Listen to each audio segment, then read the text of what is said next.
Dun dun dun dun dun dun dun dun dun dun dun. There we go.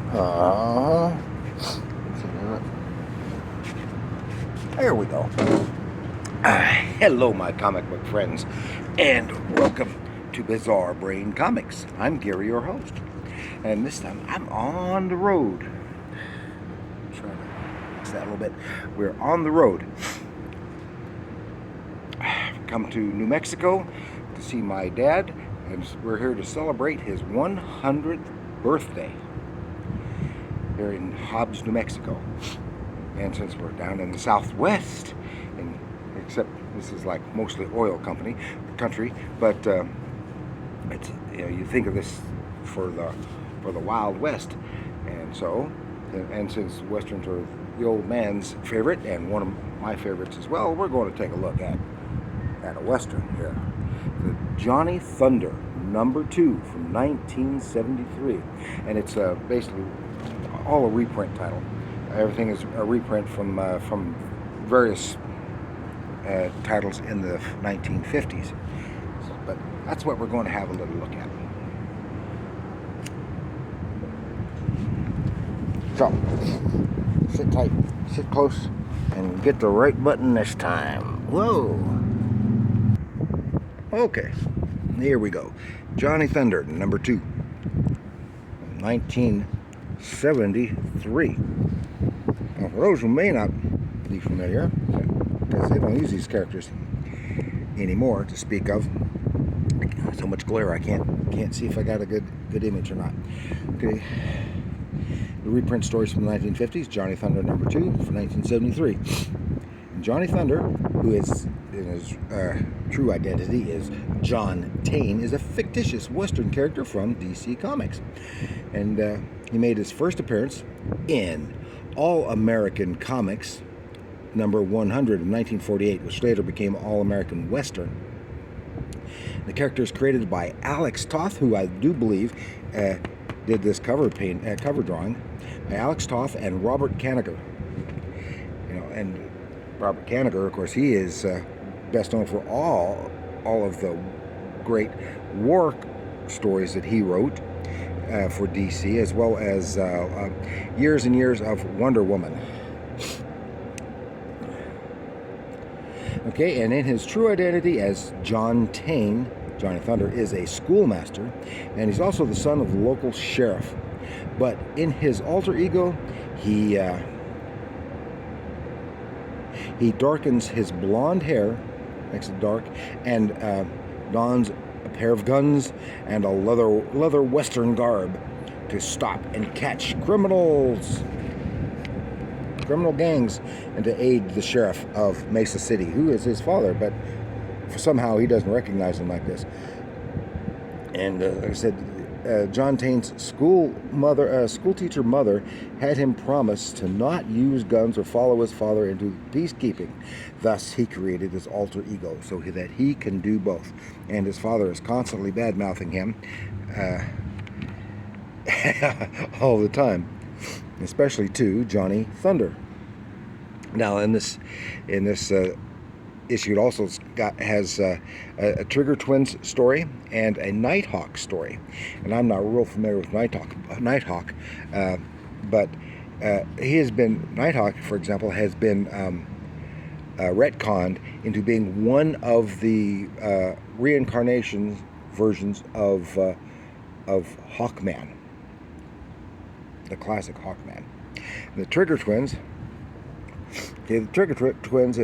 It first appeared in All-Star Western number 58 in 1951, created by Robert Kanigher and Carmine Infantino. And they are a pair of identical twins named Walt and Wayne Trigger. I get wandering away because the wind keeps blowing my paper and I can't see. Walt and Wayne Trigger. And both are tough and sure shooting. But Walt is the sheriff, and but he is supplemented secretly by Wayne, both tough and sure shooters. But Wayne impersonates his brother sometimes, and aids in the apprehension of criminals and the crooks. Yeah. But no one knows that there are two of them, at least as far as that goes, because the brother Wayne is a civilian, but he helps his brother out, and then they think, since they look just alike and they're dressed just alike, they think it's all the same guy. So then we will have a little look at some of the stories. This is a 20-cent cover price back then. Johnny Thunder, not to be confused with Johnny Thunder who has the pen or whatever, and has the little genie. That's not the same one. Okay, Johnny Thunder. This is Battle of the War Bonnet. Of course, the wind is picking up to blow stuff around. From All-Star Western 73 in 1953, and here we had Johnny Thunder out to fall on some crooks, but he has apparently walked right into a trap, but one that he has already known about. And someone drops the rope, tries to lasso him. He grabs the rope and pulls the guy off. And this is one of the crooks he's after, one of the escaped crooks he's after. And then, well, he appears to get shot off his horse, because it was a double trick. While he was supposed to be preoccupied with the first guy, he'd get shot. But he tricked him because the guy missed, and he played possum. And so he shoots the gun out of his hand and captures them both. Meanwhile, all this is being observed by an Indian boy who is named Swift Deer. He is a friend of Johnny Thunder, and he just idolizes Johnny Thunder. And he sees that he wants to be like Johnny Thunder. So he goes home, grabs some of his, like the war bonnet of his father and other clothes that are all too big for him, and he's going to go out and think he's going to be a big fighter for justice, like Johnny Thunder. And he hears about all this after he's back in his regular guise as the teacher, and he quickly has to get back into his Johnny Thunder garb, and goes out looking for the boy. While approaching a herd of buffalo, and the war bonnet, who's too big for his head, slips over his face. He's startled. The horse gets startled by a buffalo, and he gets thrown, and the buffalo starts stampeding right towards him. Well, Johnny Thunder's he's got the right in the nick of time, and turns the herd aside, saving the boy. But the boy thinks it was his good medicine, his bravery and justice. But in the meanwhile, he's lost his horse. So all he's got is his bow, and his arrows were on the horse. But meanwhile, there was a rifle bullet, boom, that took down that buffalo. Rifle bullet took down that buffalo. He was that was the leader of that herd in the stampede. Well, so he is trapped partially under the dead buffalo. These are the crooks again. The rest of the gang after Johnny Thunder. Well, the Indian boy, he sees all this, and he doesn't have any of his arrows, but he thinks quickly, and he manages to fashion several make a piece arrows to make do, and in the process frightens the rest of that gang, and startles them with a fusillade of arrows, giving Johnny Thunder the chance to draw his guns and disarm them. And then the two of them, while they got the draw on those crooks, they free him from the carcass, and the boy says, "Oh, I'm sorry, I shouldn't have said it's." Yeah, he wasn't really up to ready for all that stuff, and says, "A warrior's clothes do not make a man brave, Swift Deer. Did you not help me with your own wits, skill, and courage?" So he praises the boy for all that. Then we have a Trigger Twins story from All Star Westerns '96 from 1957. Arrow at Ambush at Arrow Hill. And this is the Walt, who is the sheriff of the town, thinks this is early Carmine Infantino, or this probably would have been about the same time he was doing real good at the beginnings of the Flash. So he would, but I think it's much better, in my opinion, than his work from 30 years later, or even 25 years later. That his style was more appealing, even though they were both obviously him, but just in general, his style was more appealing, and very well told, because he was just doing so good at this. Here you can see that the Trigger twins, they look just alike, and it's making it look.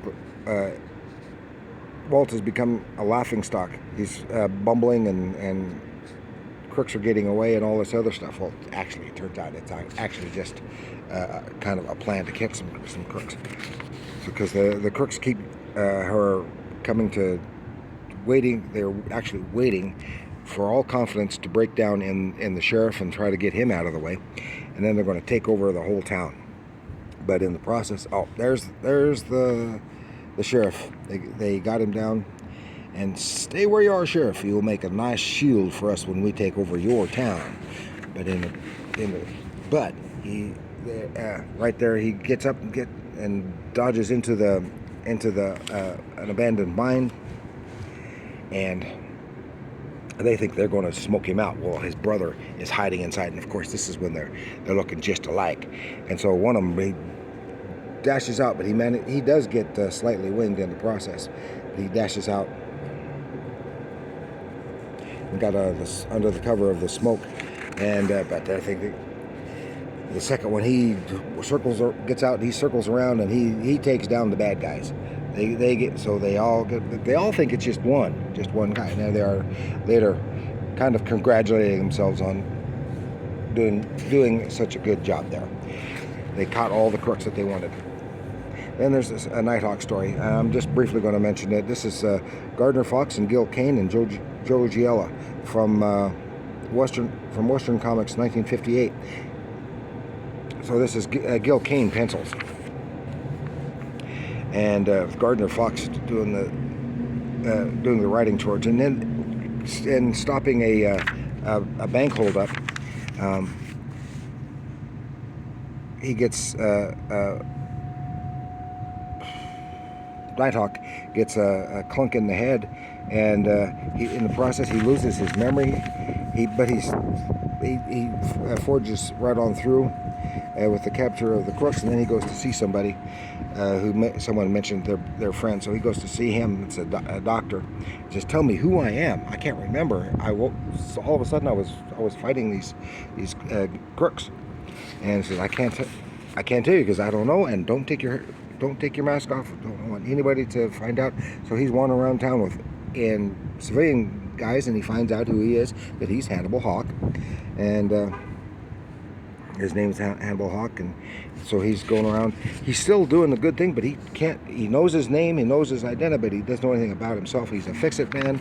And then when this kid who wants to be just like Hannibal Hawk, be it a fix-it man, and which his dad doesn't like the idea of, he shows a wagon, of the fix-it wagon that Hannibal Hawk rides around the countryside in, and it's an exact model of that wagon, and that jars his memory back, and so everything's hunky-dory. He gets his memory back, and he helps a kid out. And there's another Johnny Thunder story. I'm not gonna, but I ends up with another Johnny Thunder story. This is, I did want to mention, because I had forgotten to mention, that in these Johnny Thunder stories, their art is by Mort Drucker, even though it was created by Alex Toth. Mort Drucker did all this artwork. Now you might ask, who is Mort Drucker? Well, Mort Drucker, at this time he became real well known for a lot of the war stories that he was drawing at DC, but he is best known for the movie parodies that he did for years and years in the 60s and 70s for Mad Magazine.